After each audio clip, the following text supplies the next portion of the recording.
શહેરના વટવામાં બુલેટ ટ્રેનની કામગીરી દરમિયાન દુર્ઘટના સર્જાઈ હોવાના અહેવાલ મળી રહ્યા છે। વટવાના રિંગ રોડ પાસેના બ્રિજની બાજુમાં કામગીરી દરમિયાન ક્રેન તૂટી પડી હતી। તેમાં પોલીસ અને ફાયર બ્રિગેડ ઘટના સ્થળે પહોંચી હતી તથા સદનસીબે ક્રેન તૂટવાની દુર્ઘટનામાં કોઈ જાનહાનિ થઈ નથી।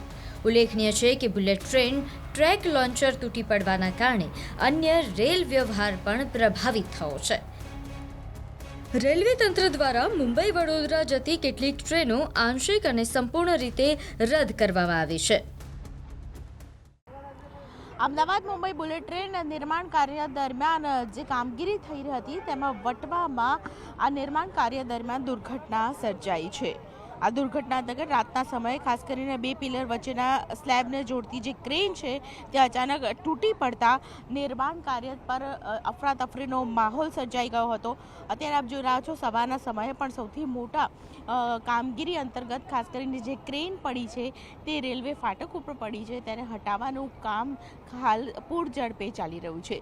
સૌથી મહત્વની વાત છે કે રોપડા ગામ પાસે ચાલી રહેલી બુલેટ ટ્રેનના બ્રિજ નિર્માણ કાર્ય દરમિયાન બે પિલર વચ્ચે જે સ્લેબને જોડવામાં આવે છે તે ક્રેન અચાનક જ તૂટી પડી અને તેને કારણે આ આખો માહોલ સર્જાયો। જોકે રેલ વ્યવહાર મોટા ભાગે પ્રભાવિત થયો છે।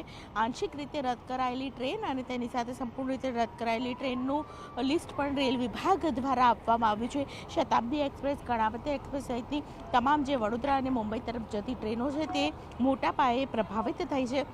અત્યારે આપ જુઓ છો સ્થળ ઉપર જ વટવા પાસે ખાસ કરીને જે ક્રેન તૂટી પડી છે તેને હટાવવા માટે ખાસ કરીને કામગીરી ચાલી રહી છે। આ ક્રેન કેવી રીતે હટાવવામાં આવશે, લગભગ 1 થી 2 કલાક જેટલો સમય લાગે તેવું પણ અહીં અનુમાન લગાવવામાં આવી રહ્યું છે। 1 થી 2 કલાકના સમય બાદ ખાસ કરીને આ જે ક્રેન છે તેને હટાવવામાં આવશે। ત્યારબાદ ખાસ કરીને જે ફાટક છે તેને અસર થઈ છે તો તેને પણ રેલવે ફાટકને પણ તેની પણ મરમ્મત કરવામાં આવશે। સ્થળ ઉપર આપ જોઈ રહ્યા છો પોલીસ અધિકારીનો કાફલો પણ અહીં પહોંચી ચૂક્યો છે। સાથે જે મેટ્રો બુલેટ ટ્રેનના જે તમામ કર્મચારીઓ છે તે પણ अधिकारियों सहित इस स्थल पर हाल जोवा मिल रहा है। ट्रेन आरक्षण हो रहा है। ट्रेन आरक्षण होने के बाद एक निकल पाएगा, कम से कम दिन भर समय लग जाएगा। कितना 3 घंटे का समय? दिन भर तो समय लगेगा इसको। दिन भर समय लगेगा। अच्छा, तो वो क्रेन है वो कैसे निकालेंगे? टेक्निकली मुझे समझाइए ना कि किस तरीके से हम लोग क्या प्लानिंग कर रहे हैं अभी? ये अभी तो आरक्षण हो रहा है मैडम। आरक्षण होने के बाद में इसके बाद सीलिंग लगाएगा। सीलिंग लगाने के बाद उसमें हुक जो है ना, हुक फंसाने के बाद में इसको उठाया जाएगा। उठा करके या तो उस साइड किया नहीं तो ये साइड करेगा। अच्छा, रेल का कुछ हिस्सा वो भी प्रभावित हुआ है। अच्छा, कितने लोग इजाग्रस्त हुए इसमें? कितने आदमी तो कुछ ऐसा कुछ नहीं हुआ है।